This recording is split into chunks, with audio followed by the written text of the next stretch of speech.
Onivia, League of Legends highlights. I'm expecting it to be for that Galio matchup here. But it is going to be, we're just selecting into playing the Pyke, so they're just going to play into it. Now, I am assuming it is going to be mid. Tristana mid is much more common. It's a lot Potentially easier. with the wave beginning to stack up. Of course, mid won't be able to roam down. Caps does have the TP, but won't really be able to leverage it this early on. Broken Blade is the person we have to keep our eyes on as he runs out of mana, and Owen looks for the dive. Yeah, they have Ignite. We'll see whether they can navigate this one. Stun does come through. Broken Blade burning down. That is going to be first blood. The flash comes in. Can Caps chase after him, though? 300 health on the Viego as he tries to get the stab through. It's a decent attempt for a stun, but Owner is going to be taken down. Zeus no flash, of course, and Caps is going to walk it out. Meanwhile, on the bottom side, Flacker takes down Gumayusi. What is happening down here? Carry is looking for the last shot. Fake is going to pick up the kill in the end, and that's a double for the best player in the world already. But they're looking for a repeat now. They know the summoners are still down on Gumayusi. Caps, though, spotted out, and Owner going to intercept here, make things a little bit awkward. As Faker's now cheating down. They're going to collapse. Carry's going to handshake Caps here. He's looking to try and get out. The blast cone's going to disappear, though, and he does have the taunt, but that's exactly what T1 want, I think. Fake is going to jump over the wall, and it's just a matter of a few seconds. Can these double buffs actually be taken here by T1? As Faker, I think, should be able to get an auto in. Oh! It is going to be Owner that locks down the kill, so claims the double buffs, and Faker looked like he didn't want to take it.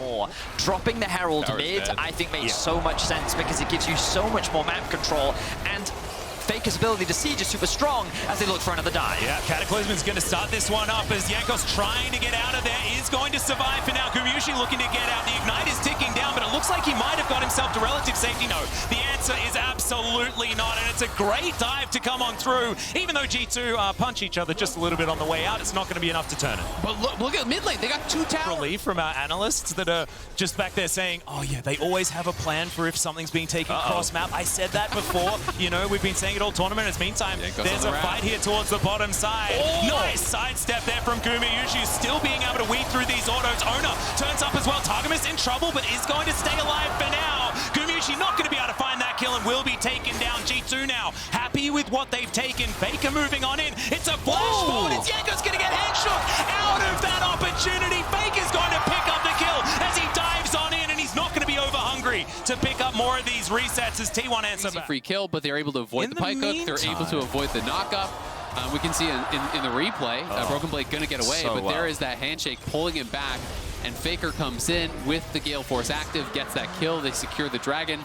I was going to say 8 plates, but they made a liar out of me as they grabbed another plate top, so they're up to at least, I think, 9 now at this point. 3-0-0 with a billion farm, left completely on his own to wipe out every plate on the map. It's absurd. Gets another full tower. And so effective with his pathing towards bot. Yeah, and this is actually what Faker is doing here with the mid lane Tristana, is what we see so many Tristanas do. It's very similar to why Caitlyn is so popular. I think one of the most atypical and interesting stats from the Rumble stage was that every team that took a Baron against T1 was actually behind in gold when they did it. Not one team took a Baron from ahead in gold, and that kind of speaks, I think, to some of the problems that they were having around Baron. Also, the vast majority of the kills against T1 post 20 minutes also at the Baron pit. So they definitely had some troubles there. But we also saw in the last match that they had against G2, they kind of made those previous mistakes. So we'll see if they can actually do that again and remain very, very clean, because they are just monstrously ahead. 7,000 gold, 17 minutes is a shellacking, and it's going to take some real... Take that fight. And I just want to bring attention to the number of towers that are up and available right now. There is a lot of standing gold, I would say, for G2 to grab. The question is, can they grab it? As an ultimate comes in from Jankos. Yeah, that is a Cataclysm come down. Great handshake does come through there as Caps does try to get out the taunt, but he's not going to be able to find it. The Gale Force is going to be able to keep Gumayusi alive. Caps flashes away, but Faker just assassinates Blacken in the backline. Targamas trying to get out of there now as well, as the resets will come in. Jankos is lying on the ground, and this taunt is not going to work. The Heartbreaker is going to come through, but Owner is going to get taken down. Caps goes golden again at exactly the right time. Zeus now wrapping around Carrier, moving in, flashes forward, doesn't get the handshake though, as Broken Blade melee range against this Renata, but it looks like Carrier doesn't really mind. Zeus is so scary, but the top lane, they're losing everything. This is why I keep casting team fights, and the whole base is exploding. T1 are winning on the other side of the map. A very scrappy fight here between G2 and T1, but T1 taking the Hex Gates, they grab that top inhib, and they are getting further and further. Gold in the lead, but this is exactly the time that G2 might have a chance, as T1 are ripping through this Baron. Jankos is inside the pit. Can he make 50-50. No, he can't keep himself alive. The ult from Renata will make sure no one can answer. The Baron comes through. And T1, I think they're just a little too far Make ahead. their way towards the first Nexus of potentially many as they're looking to secure game 1 in this best of 5. Yeah, and at least another couple of Nexi will go down, but Broken Blade on the fountain looking to try and push them away. One Nexus turret is going to stay up as all of T1 take a little bit of a Hextech detour to the Drake. Who needs wards when you are the ward? Yeah, exactly. I am become the vision. G1 with a dominant first game, and again, what's incredible is they really didn't have to do a lot. They just waited for G2 to do things, and then they punished the things. Yeah, and it worked out very, very well. I think the Tristana pick was fantastic from Faker. G2 deciding not to move the Galio elsewhere. Zeus is just going to dash out of the way the flag and drag. Multiple turrets going down at the same time. They are going to do this one by the book as the inhibitor falls on the bottom side of the map. G2, all 5 are alive, but the wallets are just feeling a little thin. Caps now looking for his opportunity, does find the taunt.